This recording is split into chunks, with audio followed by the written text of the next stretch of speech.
नमस्कार मित्रांनो, बघा आत्ताच 10वीचा रिझल्ट लागलेला आहे आणि बऱ्याच विद्यार्थ्यांना 11वी मध्ये सायन्सला जायचं असतं. कारण 70% जरी मार्क पडली तरी माझ्या विद्यार्थी मित्रांचं एकच टार्गेट असतं, एकच त्यांचं ध्यास असतो की आपल्याला सायन्सला जायचं आहे. पण मित्रांनो, तुम्ही सायन्सला ऍडमिशन घेत असताना सगळ्यात महत्त्वाचं म्हणजे तिथं आपल्याला कोणते सब्जेक्ट असणार आहेत, आपण त्याच्यातील कोणता सब्जेक्ट निवडला पाहिजे आणि आपल्या बुद्धीच्या मानानं आपल्याला तो जो काही विषय आपण निवडणार आहे ते विषय झेपणार आहेत का नाही हे देखील पाहणं तेवढंच गरजेचं असतं. तर मित्रांनो, आपल्या आजच्या या व्हिडिओमध्ये जर तुम्हाला 11वी सायन्स किंवा कॉम्प्युटर सायन्सला ऍडमिशन घ्यायचं असेल तर त्याच्यामध्ये कोणते विषय असणार आहे आणि काय नेमकं त्याच्यामध्ये शिकवलं जाणार आहे हे आपण पाहणार आहोत. त्यासाठी मित्रांनो, आपण काय करायचं आहे, हा व्हिडिओ शेवटपर्यंत पाहायचा आहे. तर मित्रांनो, चला GSIT सोल्युशन मध्ये आपले सर्वांचे स्वागत आहे. तुम्ही अजूनपर्यंत आपल्या चॅनलला लाईक, सबस्क्राईब आणि शेअर केलं नसेल तर प्लीज आपल्या चॅनलला लाईक करा, सबस्क्राईब करा आणि सगळ्यात महत्त्वाचं म्हणजे बेल आयकॉन बटन दाबायला विसरू नका, म्हणजे असेच माहितीपूर्ण नवनवीन व्हिडिओ सर्वात अगोदर तुमच्यापर्यंत येतील. तर बघा, आपल्याला काय करायचं आहे, 11वी सायन्सला ऍडमिशन घ्यायचं आहे. त्याच्यामध्ये 11वी सायन्स करत असताना कॉम्प्युटर सायन्सला ऍडमिशन घ्यायचं आहे. तर कॉम्प्युटर सायन्सला जर ऍडमिशन तुम्हाला घ्यायचं असेल तर त्याच्यामध्ये सब्जेक्ट कोणते असतात बघा, इंग्लिश, फिजिक्स, केमिस्ट्री, मॅथमॅटिक्स किंवा बायोलॉजी. बघा, इथं तुम्हाला मॅथमॅटिक्स किंवा बायोलॉजी हा ऑप्शन असतो आणि त्याच्यानंतर 5वा सब्जेक्ट असतो कॉम्प्युटर सायन्स आणि 6वा सब्जेक्ट असतो एन्व्हायरमेंट एज्युकेशन किंवा फिजिकल एज्युकेशन. हे असे आपल्याला 6 सब्जेक्ट असतात. काही विद्यार्थी PCMB किंवा PCM असे 2 ग्रुप ठेवतात आणि त्याच्यातला बघा PCM किंवा PCMB एक ग्रुप सिलेक्ट करायचा असतो दोन्ही मधला आणि त्याच्यामध्ये तुम्हाला कॉम्प्युटर सायन्स हा ऑप्शनलला सब्जेक्ट घ्यायचा असतो. तिथे तुम्हाला आणखीन ऑप्शनल वेगवेगळे सब्जेक्ट असू शकतात, परंतु तुम्हाला कॉम्प्युटर सायन्सच करायचं असेल आणि तुम्हाला पुढे जाऊन IT मध्ये जर करिअर करायचं असेल तर तुम्ही 11वीलाच ऍडमिशन घेताना कॉम्प्युटर सायन्स घेणं गरजेचं आहे. आलं का लक्षात?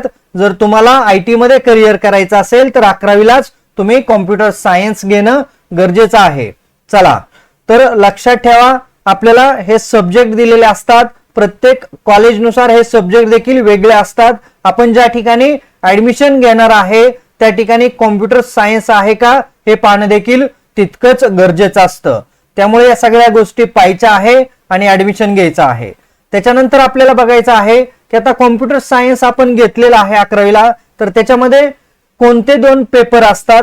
तर त्याच्यामध्ये पहिला पेपर असतो computer science paper 1 software related paper असतो आणि त्याच्यामध्ये टॉपिक बघा काय असतात, तर नंबर सिस्टीम असतं. त्याच्यामध्ये बायनरी, डेसिमल, ऑक्टल, हेक्साडेसिमल हे जे काही बायनरीचे जे काही सिस्टीम आहे, नंबर सिस्टीम आहे ती शिकवली जाते. त्याच्यानंतर प्रोग्राम अनालिसिस असतं. काय असतं? प्रोग्राम अनालिसिस असतं.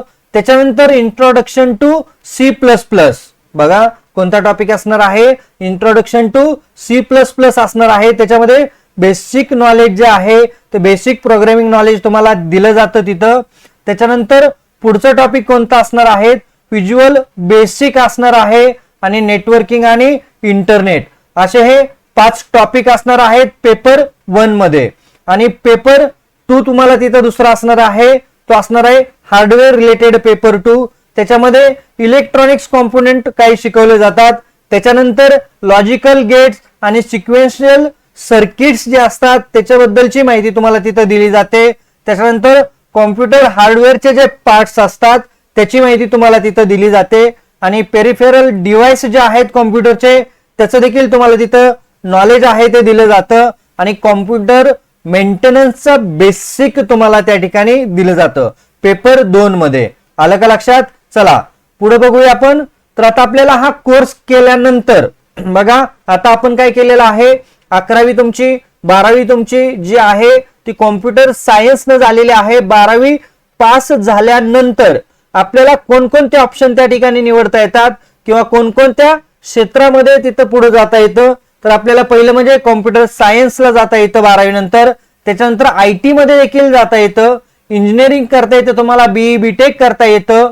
त्याचबरोबर BCA किंवा BCS CS तुम्हाला देखील त्या ठिकाणी करता येतं जर तुमचं 11वी 12वीला तुमचा IT विषय असेल तर.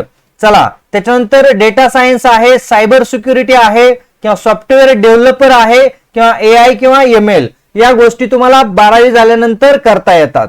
आलं का लक्षात?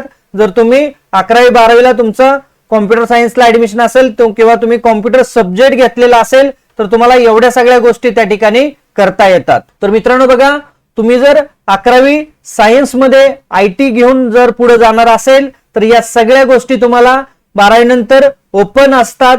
तर मित्रांनो बघा, तुम्हाला याच्या बाबतीत काही आणखीन शंका असतील तर तुम्ही मला या व्हिडिओच्या कमेंट बॉक्समध्ये तुमचे जे काही प्रश्न आहेत ते प्रश्न विचारू शकता. प्रत्येक तुमच्या प्रश्नाचं निश्चितच मी उत्तर देण्याचा प्रयत्न करेन. तर मित्रांनो, तुम्हाला आपला आजचा हा व्हिडिओ कसा वाटला मला कमेंट करून सांगा.